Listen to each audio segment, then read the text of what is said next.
And joining us now from just outside the House of Commons, Minister of Finance Jim Flaherty, the Conservative MP for Whitby-Oshawa. Minister, always appreciate your coming on the program. How are you tonight?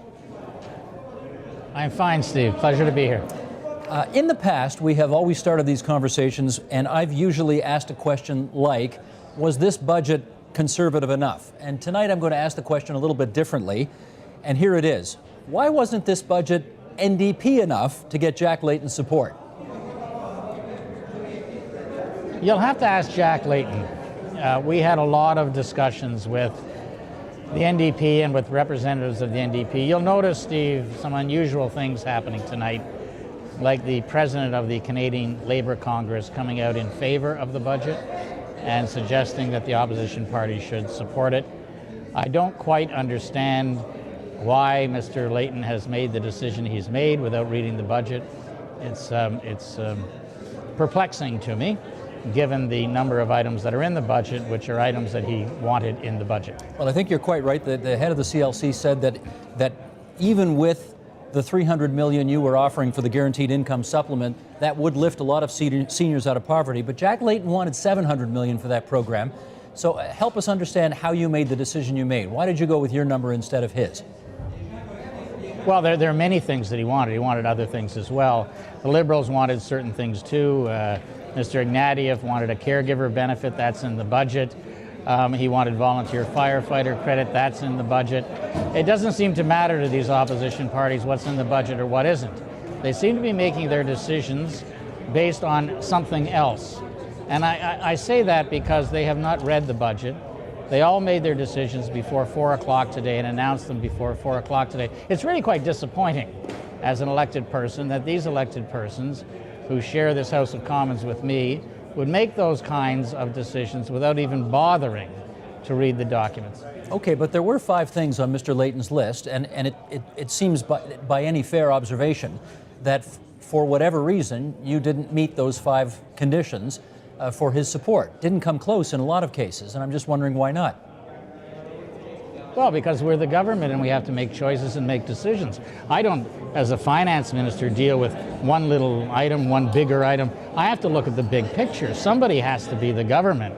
We're the government. We've been through a global recession, the worst since the 1930s. We did a dramatic economic action plan in the past 2 years. Part of the plan is we'd bring this country back to balanced budgets again. We're certainly on track to do that, supported by all the private sector economists who have looked at the budget. This is the big picture. And then I have to look at how pieces fit into this, what we can afford, what we can't afford, making sure all the time that we can create jobs in this country and protect Canada the next time we have a crisis. So it's not as simple as perhaps it is for the leader of an opposition party. No, I appreciate your position on that, which is why I'm trying to find out why you chose the way you chose. For example, you decided not to go for the improvements in the Canada pension plan that some of your critics wanted, and you instead opted for this pool pension plan for self-employed professionals. Why did you go that route instead of the other? No, well, it's good that you raised that, Steve. The Canada pension plan is governed by the provinces and the Government of Canada together. In order to change the Canada pension plan, we need to have 2/3 of the provinces, representing 2/3 of the population of Canada, join us in those changes. We do not have that consensus now. We do have an agreement that we'll work together on moderate amendments to the Canada pension plan, which is exactly what's in the budget.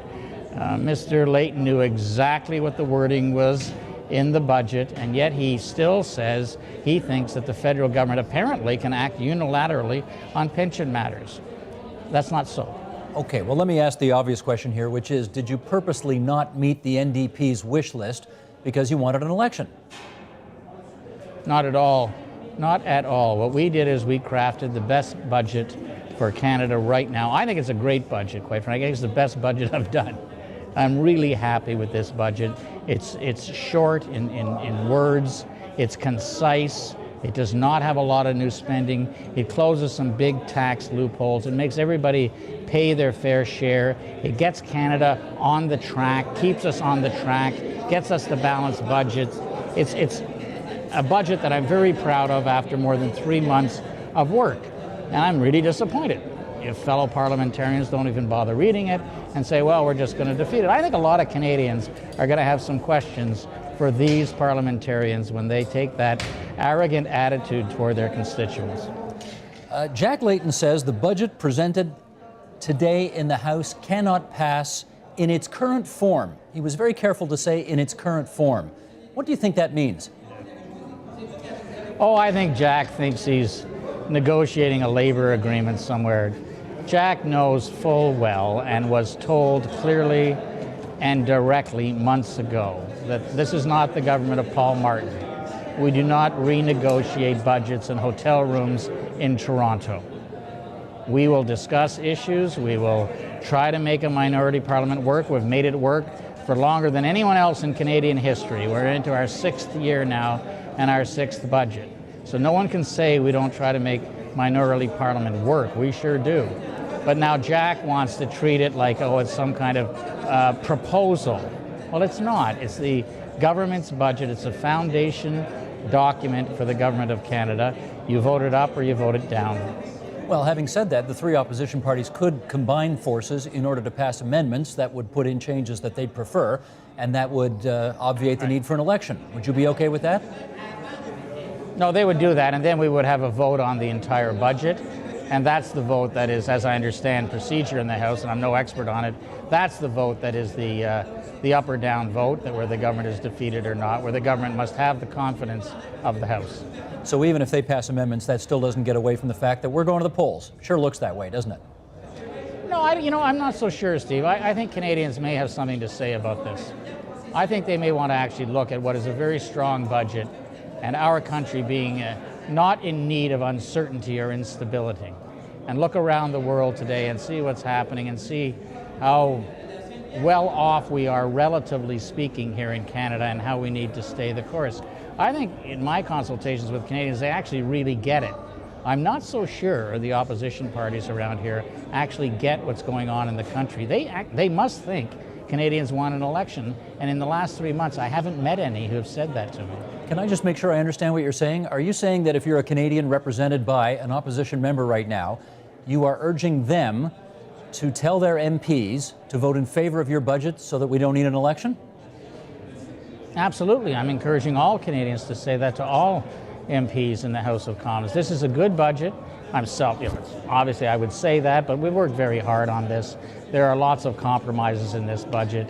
There's not a lot of new spending. It really is an excellent fiscal track for our country. I've lived through the recession on the front lines internationally with the other countries and so on in the G20. This is a good budget to protect our country and stay the course. And yeah, I sure do want Canadians to tell their members of Parliament, you ought to support this. And if you don't support it, be prepared to explain why you voted against an improvement for the guaranteed income supplement, why you voted against a caregiver credit, why you voted against accelerated capital cost allowance, why you voted against EI programs to help people seeking jobs in Canada. Go out to to your constituents and tell them to elect you after you vote against all of these items that are important for our country. Well, I saw the Liberal finance critic's observations in the House today, and he said he'll be voting against it because your priorities are wrong. This is Scott Bryson saying you're spending 1,000 times more on jets than on struggling students, 1,000 times more on prisons than preventing youth crime. How would you respond to that observation? Well, it's another example, Steve, of a member who has not read the budget. There's nothing in the budget about prisons. There's nothing in the budget about airplanes. He might want to just take a couple of hours. It actually takes about 3 hours to read the text carefully. If he might want to take those 3 hours on behalf of his constituents, given his responsibility as a finance critic, and see what it actually says.